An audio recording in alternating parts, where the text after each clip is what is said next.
So, people have often spoken about the strongest teams in Pokemon, or the best teams in Pokemon, and even on this channel we've spoken about the true teams as well as the perfect teams in Pokemon. However, today I thought, why not take a look at something slightly different? Why not talk about the forgotten, the left behind, the often misunderstood Pokemon? Well, that's what we're doing today. We are talking about the best, yet most underrated Pokemon team for the Sinnoh region. Since there is so much talk about Diamond and Pearl in recent times, I thought why not start with Sinnoh, as it's a great starting point. So for the video, we're going to simply do this. Pick out a underrated Pokemon, go through their moves, and how useful they would be in the games. Either way, that is basically what we're doing today. Let's get right into it. So, starting off is the starter Pokemon, as we sort of need to have one, and when it comes to the Sinnoh region, we have three options. We've got Piplup, Chimchar, and Turtwig. Now, the strongest one out of these three has to probably be Chimchar, as its typing and eventual moveset, once it fully evolves, are quite strong, and there's literally barely any fire types in Sinnoh, so for a good team, you would have to, keep, Chimchar on your team, or choose a Chimchar to have on your team for a really, really good team, and it's a very highly rated Pokemon. But the Pokemon that I think is far more underrated, on the other hand, and left behind, has to be Turtwig and Torterra. And I was honestly going to choose Piplup for this spot for a bit at first, but I kind of realized that when you look at Torterra, it is literally a UU tier Pokemon and is clearly underused. I mean, when you look at it, it has a pretty, underused situation. People genuinely kind of hate this Pokemon a lot of times, but I think it's a great Pokemon. I think it's got a lot of potential, but generally is misunderstood. And as when it comes to its design, it's literally the world turtle. It's one of the coolest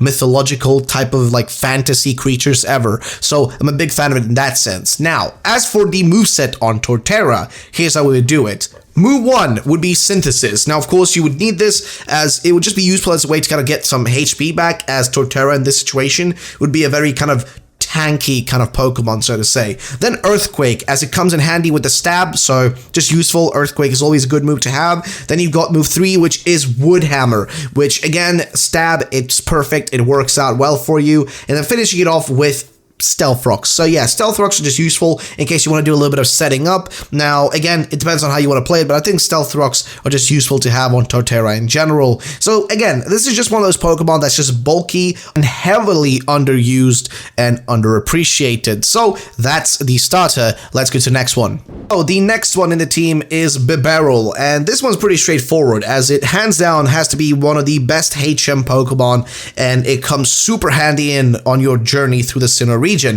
This is a Pokemon that falls into the never used tier when it comes to competitive play, and I can overall see why. I mean, in general, Bibarel does lack any good stats and is generally speaking pretty weak, but being able to give it moves like Waterfall, Surf, and Rock Smash is why you want it on your team. Just having a Pokemon that can handle that many HM moves is exactly the reason you want it, as it will come in handy as you're playing through the Sinnoh region. Sure, might be a bit rude to just simply call it a HM Pokemon, but at the end of the day, it's a never used Pokemon. It's a never used little thing that's there, which can come in handy, so why not give it some usefulness? As for the moves it would use, the first move would be Surf. It's obvious, you want to have a Pokemon to surf with, can give it to Bibarel instead of giving it to another Pokemon where you don't want to have it. Then you got move 2, which is Rock Smash. Again, comes in handy if you gotta get, through different caves and stuff. You got Dig. Now, the reason I gave it Dig and not a different HM or something like that, specifically is because Dig can come in handy if you don't have any escape ropes and you're stuck in some sort of cave where you want to get out of. And then 4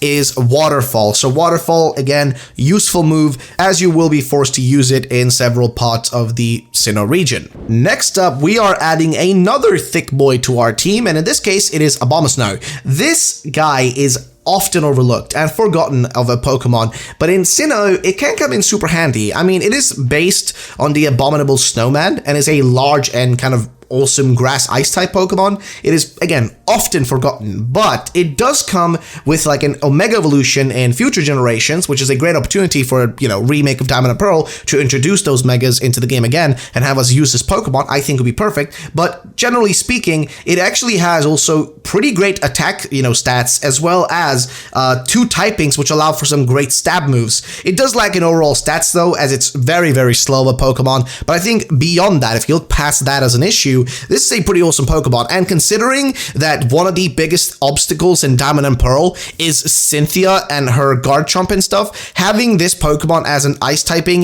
is perfect. You could need that. It would be super useful, and I just find that it would be really good to have. So, as for the moveset though, first move, Blizzard, hands down, for the stab, you want to have that. It's perfect. Number 2, Giga Drain. Again, same thing. You want to have that stab move. It's perfect. It's really useful.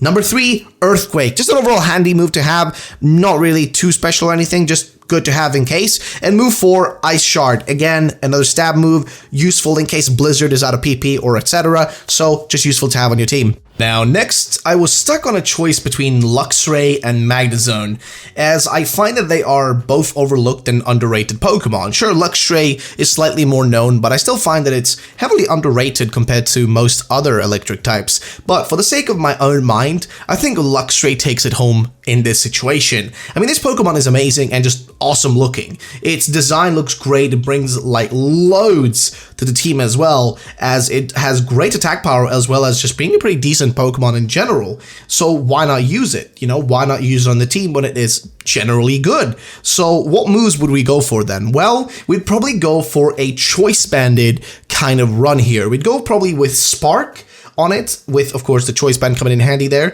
We've got Crunch, Ice Fang, and Superpower. These would work well together as we just run a very wall breaker kind of Pokemon. So it would honestly be great for the team, just generally useful, and having that electric typing there is really, really handy. Now, the penultimate Pokemon on this list and in this team has to be one of the overlooked bug-type Pokemon, and in this case it is Vespiqueen. Now, there are a lot of bug types, but I think this one is amazing. I love this Pokemon. I think it's awesome, but for some reason it's often overlooked for other options. Now, its bug and flying typing comes in super handy as it will match up pretty well against, well, a pretty decent amount of other types, but it does have a really, really big weakness, which is the 4 times rock weakness that it has, which is really bad for it, and also lacks any sort of major speed on it, making it easy to get rid of. You know, in case you have a Pokemon that outspeeds it, you can just outspeed and get rid of it. So it does have a few things that kind of pull it back, but it does though have a decent amount of stab moves that help it out.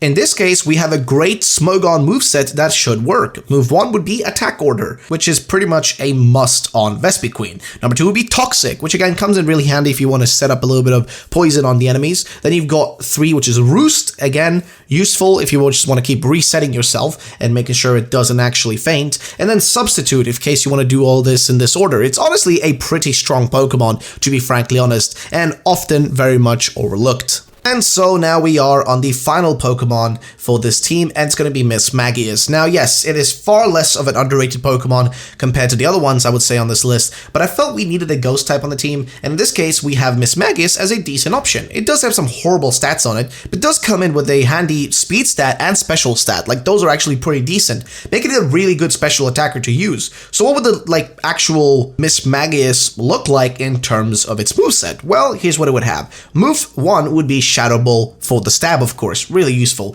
Move 2, Nasty Plot, of course, would be really neat to actually set up with this Pokemon. Number 3 would be Taunt, as you just want to keep him in without allowing them to switch out real quick. And number 4 would be Thunderbolt, as you might as well have it there in case you lose the Luxray. You don't really have any electric type moves to use in that situation. This could actually come in really handy. So generally speaking, a pretty well-rounded Pokemon. And there you go, that is what the team looks like. So basically, what do we have? Well, we start off with Torterra, of course, which is our starter Pokemon. Then we have Bibarel, which again, really useful for HMs, of course. If you want to go for a more competitively viable Pokemon, you can probably find a different choice. But I think if we're playing through the game and looking at it from all the aspects, I think Bibarel comes in really handy. Then, of course, we have Abomasnow, which is just really useful against something like Cynthia, and really any dragon types that come in your way could be really useful in those situations, though it does have a few weaknesses that can make it really difficult. And eventually, if we get Diamond and Pearl remakes, it will have the Mega, I would assume, so we'll see how that turns out. Then we have Luxray. Of course, we could have gone for Magnezone, but I thought Luxray was better. It's just one of those really cool Pokemon that often is just forgotten in my mind. Then we had Vespiqueen, of course, as it's literally the queen Pokemon. It's the queen bee, literally. So why not have it on the team? Again, very much also an overlooked Pokemon. And finishing it all off with Miss Maggies as the final Pokemon, as we need a little bit of, sort of ghost types and that sort of stuff. Didn't really have much of that on the team, so I thought it'd be nice to finish it off with that one. And there you basically go. That is the team we have, which is the most underrated Pokemon team for the Sinnoh region. And yeah, there you go. That's what I think the most underrated Sinnoh team would look like for the Sinnoh region. And what do you guys think? What are your thoughts and opinions? Let me know in the comment section down below. As of course, this team isn't perfect. There's a lot of holes in it, but that's kind of the point of it. It's not meant to be a perfect team. It's meant to be an underrated team of underrated Pokemon. And that's kind of the point at the end of the day. So what do you guys think? Let me know in the comment section down below. What is your most underrated team for Sinnoh? And comment what the next region you want to see covered in this series is. Do you want to see Hoenn,